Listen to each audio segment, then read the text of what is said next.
अस्सलामुअलैकुम, मेरा नाम है जहां हाशमी और ये है रेंज रोवर वोग P400e SE 2019 मॉडल। और वोग रेंज रोवर के लाइनअप में एक काफी बड़ी एसयूवी है। लग्जरी के लिहाज से ये गाड़ी बहुत ज़्यादा लोडेड होती है और बाकी मोस्टली रेंज रोवर्स इससे छोटी होती हैं। मैंने इससे पहले रिसेंटली एक स्पोर्ट SVR का रिव्यू किया है। वो साइज के लिहाज से इससे छोटी थी बट परफॉर्मेंस के लिहाज से इससे बहुत ऊपर थी। अब ये गाड़ी कहने को वेट वगैरह से ज़्यादा ही महंगी है, लेकिन लेक्सस वगैरह के साथ साथ देती है प्राइस में, बट लग्जरी के लिहाज से उनसे बहुत ज़्यादा ऊपर है। ये गाड़ी अगर नहीं है तो ये टोटली वर्थ इट है। और किस तरह से मैं कवर करूंगा इस रिव्यू में। फिलहाल अगर बात की जाए हाईलाइट्स की तो ये गाड़ी 2000 सीसी हाइब्रिड है। अब हाइब्रिड होने का फायदा यह है कि ये गाड़ी आपको 20 प्लस की एवरेज भी दे सकती है depending upon your driving pattern, और अगर आप इसको चार्ज करें तो, जो कि एक बहुत जबरदस्त एवरेज है इतनी बड़ी गाड़ी से। फिर लग्जरी के लिहाज से लेक्सस वगैरह इसके करीब ही नहीं आती और इसके अलावा फीचर्स के लिहाज से भी ये अपने टाइम से बहुत अहेड होती है। ये सब मैं कवर करूंगा इस रिव्यू में। फिलहाल अगर बात की जाए इस गाड़ी की प्राइस की तो ये 19 मॉडल है, SE है और इसकी डिमांड 6 करोड़ 40 लाख है। ये सेगमेंट मोटरस्पोर्ट के पास अवेलेबल है और अगर आपने इसके बारे में कोई इन्फॉर्मेशन लेनी है तो आप दिए गए नंबर पे कॉल कर सकते हैं या फिर आप सेगमेंट मोटरस्पोर्ट को विजिट कर सकते हैं, जो कि रावलपिंडी में DH2 के गेट 1 के ऑपोजिट लोकेटेड है। हमारी एक और ब्रांच भी है रावलपिंडी में मरी रोड पे। खैर, overall it's a great luxury SUV and today I am going to review it.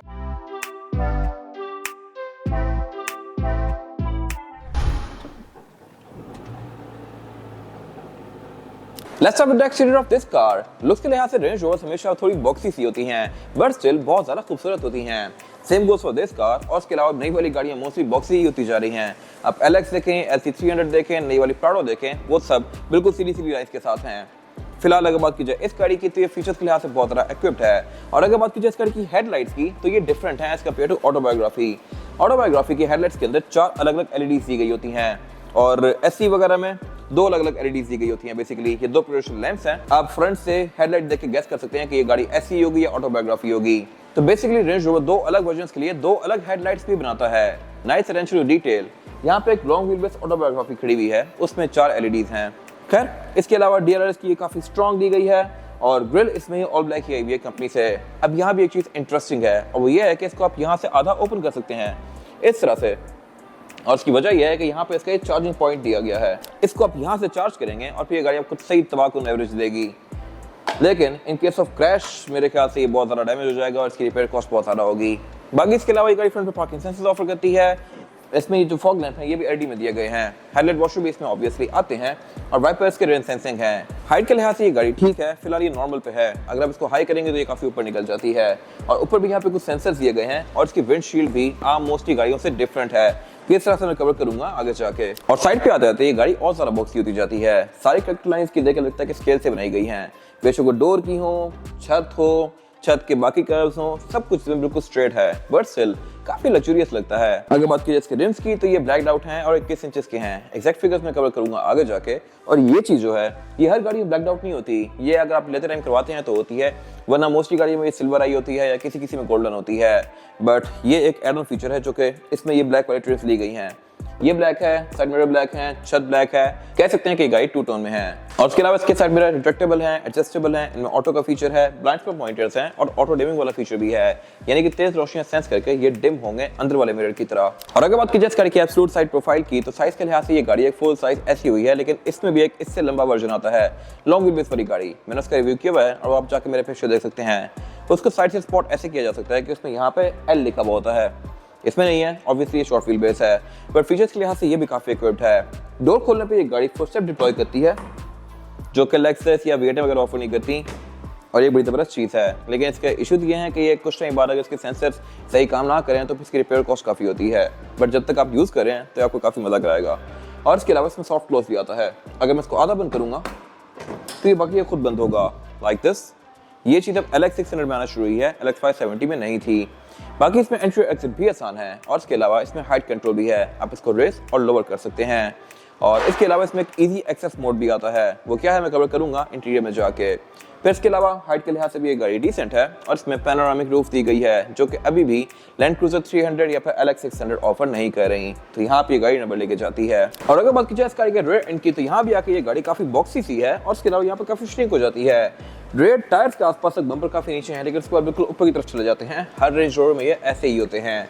बाकी बैक पे भी इसके फीचर्स काफी डिसेंट हैं, इस तरह से कि यहाँ पे पार्किंग सेंसर्स तो हैं ही। फिर यहाँ पे एग्जॉस्ट भी डुअल हैं और ये दोनों ही फंक्शनल हैं। फिर टेल गेट भी इस गाड़ी का स्प्लिट में आता है और ये है भी पावर्ड। अनलॉक करने पे ऑल द वे अप जाएगा लाइक दिस, और नीचे वाले पोर्शन को आप अलग से ओपन करेंगे इस तरह से। ये भी पावर्ड है, जबकि मोस्टली गाड़ी में ये चीज पावर्ड नहीं आती। अगर मैं इसको बंद करूंगा तो ये भी खुद ही ऊपर जाएगा। बाकी इसके अलावा इसमें यहाँ पे थर्ड सीट्स नहीं आती। यहाँ पे इसकी टूल किट दी गई होती है नीचे, इसको उठा के आप वो एरिया एक्सेस कर सकते हैं। और इसके अलावा बाकी इसकी ट्रंक में एक इजी एक्सेस मोड भी आता है। यहाँ से मैं इस गाड़ी को रेस और लोअर कर सकता हूँ इस तरह से। अब ये गाड़ी नीचे जा रही है, जब मैं इसको चलाना शुरू करूंगा तो ये खुद ही गाड़ी ऊपर हो जाएगी। तो ये मेरे ख्याल से काफी यूजफुल चीज है। रेयर बेंचेस इसके 60-40 के स्प्लिट के साथ हैं। और इसके अलावा अगर मैं डिग्गी को बंद करूंगा तो ये खुद बंद होगी लाइक दिस, ऊपर से भी और नीचे से भी। इसके बाद अगर बात की जाए इस गाड़ी के रूम की, तो इंटीरियर में बहुत सारे कलर्स के ऑफर होते हैं, लेकिन जो सबसे कॉमन है दो, वो है आइवरी और फिर ये वाला। मोस्टली गाड़ियों आपको ये दो रूम्स देखने को मिलेंगे। और इसके अलावा जो वुड की ट्रिम्स होती हैं, ये ऑलमोस्ट हर गाड़ी में डिफरेंट होती हैं। लग्जरी के लिहाज से ये गाड़ी बहुत नेक्स्ट लेवल पे है। और इसके अलावा फीचर्स भी यहाँ पे इतने दिए गए, आई एम श्योर कि शायद किसी और गाड़ी में आते हों, वो सब मैं कवर करूंगा आगे जाके। फिलहाल अगर बात कीजिए स्टीयरिंग व्हील की, तो ये पूरा ही लेदर स्टिच्ड है और ये हीटेड है ऑब्वियसली। और इसके अलावा इसके जो कंट्रोल्स हैं ये काफी इंटरेस्टिंग है, इस तरह से कि ये मेन्यूज के हिसाब से चेंज करते हैं। और इसके अलावा क्रूज कंट्रोल भी इसमें ऑब्वियसली एडाप्टिव है। फिर ये गाड़ी पैडल शिफ्टर भी ऑफर करती है। और इसके हेडलाइट के कंट्रोल्स फ्लिप्ड हैं ऑब्वियसली, क्योंकि लैंड रोवर रेंज रोवर एक ब्रिटिश कंपनी है, तो इसमें लेफ्ट पे हेडलाइट के कंट्रोल दिए गए हैं। अगर बात की ज्योमेट्री की, तो ये पूरी ही स्क्रीन है, काफी हाई डेफिनेशन है और आप इसकी थीम्स को भी चेंज कर सकते हैं। फिर आपको गाड़ी की बहुत सारी चीजें जैसे कि ट्रेस, एवरेज किलोमीटर पर litre, outside temperature, driving modes, tyre pressure monitor, ये सब चीजें शो करवाती है। टीपीएम भी इसका काफी एक्यूरेट है। और इसके अलावा अगर बात की जाए इसके मीटर की हाउसिंग की, तो ये भी पूरी ही लेदर की फिनिश में है। हर मटेरियल जो आप यहाँ पे टच करेंगे वो प्रीमियम होगा, चीप प्लास्टिक इसमें कहीं पे भी यूज नहीं किया गया। और इसके अलावा इससे पीछे इसका हेड्स अप डिस्प्ले नहीं दिया गया, एसई में नहीं आता, ये ऑटोबायोग्राफी में आता है, जो कि ये साथ खड़ी हुई है। इसके अलावा डैशबोर्ड के सेंटर में इसका ये सबवूफर दिया गया है। साउंड सिस्टम इस गाड़ी में प्रीमियम है, मेरिडियन का है। फिर इसके अलावा नीचे इसके एयर वेंट्स वगैरह दिए गए हैं, पोस्ट स्टार्ट दिया गया है और मल्टीमीडिया स्क्रीन इसकी ये काफी मैसिव है। और इसके अलावा फीचर्स के लिहाज से इक्विप्ड भी है। इसमें Bluetooth, aux, navigation, USB, Android Auto, Apple CarPlay, ये सब आता है। यहाँ से आप गाड़ी के बहुत सारे फीचर्स को ऑन ऑफ भी कर सकते हैं। और इसके अलावा इसके auto deployable footsteps, lock unlock का टाइम, एम्बिएंट लाइटिंग के कलर्स, ये सब कुछ भी आप यहीं से एडजस्ट कर सकते हैं। और इवन इसकी आप पोजीशनिंग को भी एडजस्ट कर सकते हैं। अगर ये स्क्रीन मुझे ज़्यादा विजिबल नहीं है, इस पर धूप पड़ी है, तो मैं इसका एंगल इस तरह से टिल्ट कर सकता हूँ। तो ये मेरे ख्याल से काफ़ी इंटरेस्टिंग चीज़ है। फिर इसके अलावा ये तो हो गई ऊपर स्क्रीन, उससे नीचे भी स्क्रीन दी गई है और ये स्क्रीन भी फीचर्स के लिहाज से काफी लोडेड है। इस तरह से एक तो इसमें क्लाइमेट कंट्रोल दिया गया है। क्लाइमेट कंट्रोल फ्रंट पे 2 जोन्स हैं और बैक पे भी 2 जोन्स हैं, 4 जोन क्लाइमेट कंट्रोल। और इसके अलावा अगर जो इसके नीचे ये डायल्स दिए हुए हैं, इनको आप प्रेस करेंगे तो फिर सीट्स की सेटिंग ओपन कर देंगे।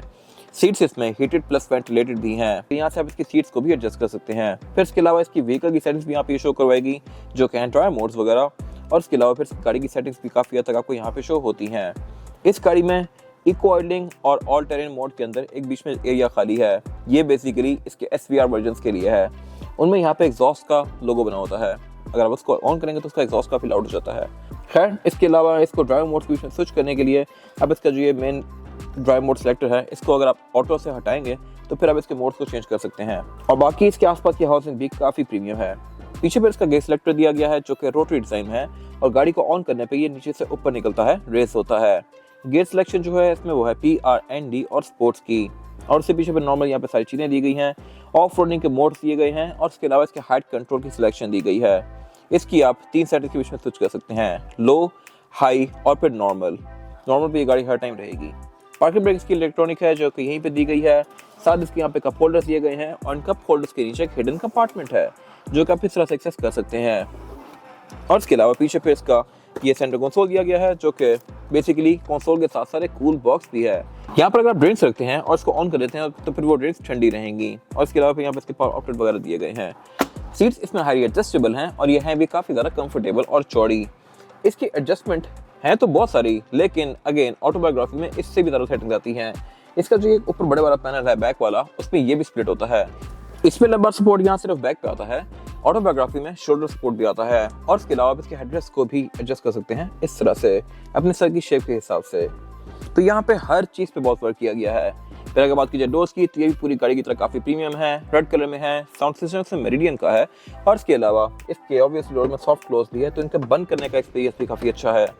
विंडोज के कंट्रोल इसके यहीं पे दिए गए हैं, साइड मिरर ऑब्वियसली रिट्रैक्टेबल हैं और यहाँ पे भी इसके इजी एक्सेस मोड का एक बटन दिया गया है। अगर मैं इसको ऑन कर दूंगा और जब भी गाड़ी को बंद करके दरवाजा खोलूंगा तो ये गाड़ी ड्रॉप हो जाएगी। इसके अलावा अगर बात की जाए इसकी रूफ की तो ये पूरी ही ब्लैक है। वैनिटी मिरर इसमें ड्राइवर और पैसेंजर दोनों के लिए आते हैं विद लाइट्स और ये सनशेड जो हैं ये भी दो हैं, एक राइट के लिए और फिर सामने के लिए अलग से एक और भी दिया हुआ है। रेयर व्यू मिरर इसका ऑटो डिमिंग फीचर के साथ है। इसमें ऊपर ये पैनोरामिक रूफ आती है जिसको आप यहाँ से यूज कर सकते हैं और इसके अलावा इसकी पैनोरामिक रूफ को यूज करने के लिए जेस्चर्स भी आते हैं। अगर मैं सिर्फ यहाँ पे यूं करूंगा तो इसकी रूफ खुद बंद होगी लाइक दिस। मैं इसको ओपन भी ऐसे ही कर सकता हूँ। अभी इसका सनशेड ये मेरे जेस्चर से आगे आना शुरू हुआ है। अगर मैं दोबारा यूं करूंगा तो इसकी सनरूफ बंद होना शुरू हो जाएगी और कर्टन भी। बाकी एयरबैग इसमें मल्टीपल आते हैं, सीट बेल्ट्स वगैरह यहाँ पे दी गई हैं। और अब अगर बात की जाए स्काई में रेयर पैसेंजर्स के लिए सीटिंग कैपेसिटी की तो ये भी बैग पे काफी स्पेशियस और लग्जरियस है। लेगरूम का मेरे पास कोई इशू नहीं है और हेडरूम भी इस गाड़ी में काफी स्पेशियस है और अमेनिटीज भी यहाँ पे obviously top of the line दी गई हैं। रेयर पैसेंजर्स के लिए यहाँ पे स्क्रीन आती हैं जो कि हेडरेस्ट के अंदर ही लगी हुई हैं और इसके अलावा फिर यहाँ पे क्लाइमेट कंट्रोल की दो अलग अलग जोन्स भी दी गई हैं। रेयर बेंचेस भी इसके हीटेड आते हैं और इसके अलावा इसके सेंटर में सेंटर कंसोल दिया गया है जिसको निकाल के आप एज एन आर्मरेस्ट यूज कर सकते हैं और इसके अंदर दो कप होल्डर्स भी दिए गए हैं। फिर इसके अलावा यहाँ पे एक पॉकेट दी गई है जहाँ पे छोटा मोटा सामान रख सकते हैं और इसके अलावा हेडरेस्ट वगैरह भी इसमें काफी कंफर्टेबल है बैक पे। रेयर पैसेंजर्स के लिए कैबिन लाइट्स दी गई हैं जो कि आप टच से ऑन करेंगे और यहाँ भी ऊपर पैनोरामिक रूफ आती है तो रेयर पैसेंजर का व्यू भी इसमें काफी अच्छा है। इस पैनोरामिक रूफ को मैं यहाँ विंडोज के कंट्रोल से भी कंट्रोल कर सकता हूँ और इसमें साइड पे प्राइवेसी कर्टन नहीं दिए गए। अगेन ये ऑटोबायोग्राफी में आते हैं। इसके बाद अगर बात की जाए इस गाड़ी के इंजन की तो इंजन इसमें 2000 सीसी टर्बोचार्ज्ड हाइब्रिड है लेकिन इसके बोनट को खोलने का तरीका भी डिफरेंट है। इसमें यहाँ पर लेफ्ट पे रिलीज दिया गया है जहाँ से मैं इसको इस तरह से अनलॉक करके ऊपर उठाऊंगा जबकि बाकी मोस्टली गाड़ियों में राइट पे आता है। अगर बात की जाए इस गाड़ी के इंजन की तो इसमें बहुत सारे ऑफर होते हैं लेकिन मोस्टली गाड़ियां पाकिस्तान में जो है ये 2.0 हाइब्रिड होती हैं और उसकी वजह यह है कि इस पर टैक्सेस कम पड़ते हैं और ये प्लग इन हाइब्रिड भी है तो आपको एवरेज भी अच्छी देगा। ये सिर्फ 2000 सीसी इनलाइन 4 सिलेंडर होते हुए भी 398 हॉर्स पावर प्रोड्यूस करता है यानी कि ऑलमोस्ट 400 जो कि LC 200 300 इन सबसे ज्यादा है। तो मेरे ख्याल से ये गाड़ी एक कंप्लीट पैकेज है। बाकी इसमें ABS, traction control, drive mode की सारी चीजें आती हैं। अगर बात की जाए एवरेज की तो ये गाड़ी आपको 6-7 तक की देगी लेकिन अगर आप इसको यहाँ से फुली चार्ज रखें तो ये गाड़ी आपको 20 प्लस की एवरेज भी दे सकती है जो कि मेरे ख्याल से एक बड़ी जबरदस्त चीज है। और इसके अलावा इसका इंजन बे काफी टाइटली पैक्ड है, हर चीज प्रॉपर इंसुलेटेड है और इसके अलावा इसके बोनट के अंदर हाइड्रोलिक्स भी दिए गए हैं, बोनट में इंसुलेशन भी दी गई है। और इसके अलावा अगर बात की जाए मेंटेनेंस कॉस्ट की तो ये गाड़ी आपको थोड़ी सी महंगी पड़ेगी क्योंकि इसमें बहुत सारे क्रिटिकल सेंसर्स हैं, छोटी छोटी चीजें हैं जो कि विद पैसेज ऑफ टाइम खराब हो जाती हैं और उनकी रिपेयर कॉस्ट बहुत ज़्यादा होती है। पाकिस्तान में इस गाड़ी की सपोर्ट भी कोई बहुत ज़्यादा स्ट्रॉन्ग नहीं है तो ये गाड़ियाँ बेसिकली आप तभी लें जो आपने कुछ टाइम के लिए ही लेनी है। अगर आपने लॉन्ग टर्म रखनी है तो फिर लेक्सस वगैरह बेहतर ऑप्शन है। इसके बाद अगर बात की टायर साइज की तो वो जो टायर साइज ऑफर करती है यह है 275, 45 और 21। रिम्स इसमें 21 इंचेस के हैं जो कि LS 570 के साइज के हैं और इसके अलावा टायर्स में पिरेली का है जो कि एक अच्छा टायर है और कंडीशन के लिहाज से भी ऑलमोस्ट ब्रांड न्यू है। ये आपको 25-30 हज़ार किलोमीटर तक एक अच्छी राइड प्रोवाइड करेगा। और इसके अलावा रिम इसमें एक ब्लैक आउट है, इसमें हर कलर के रिम ऑफर होते हैं और हर तरह के आपकी चॉइस है आप कौन से लेते हैं। बाकी इसके अलावा इसमें ऑल डिस्क ब्रेक्स दी गई हैं, इसके ब्रेक कैलिपर के ऊपर लैंड रोवर की बैचिंग दी गई है और इसके अलावा इसमें फिर हाइट कंट्रोल भी आता है, आप इसको रेस ऑल ओवर भी कर सकते हैं। ये था आज का रिव्यू। अगर आपको रिव्यू पसंद आया है तो इसको लाइक कीजिए, मेरे चैनल को सब्सक्राइब कीजिए और अगर आपके पास इस गाड़ी से रिलेटेड कोई भी राय है तो उसको कमेंट सेक्शन में शेयर जरूर कीजिएगा ताकि वो लोग जो ये गाड़ी लेने वाले हैं वो आपकी राय से फायदा उठा सकें। अपना ख्याल रखिएगा। Thank you.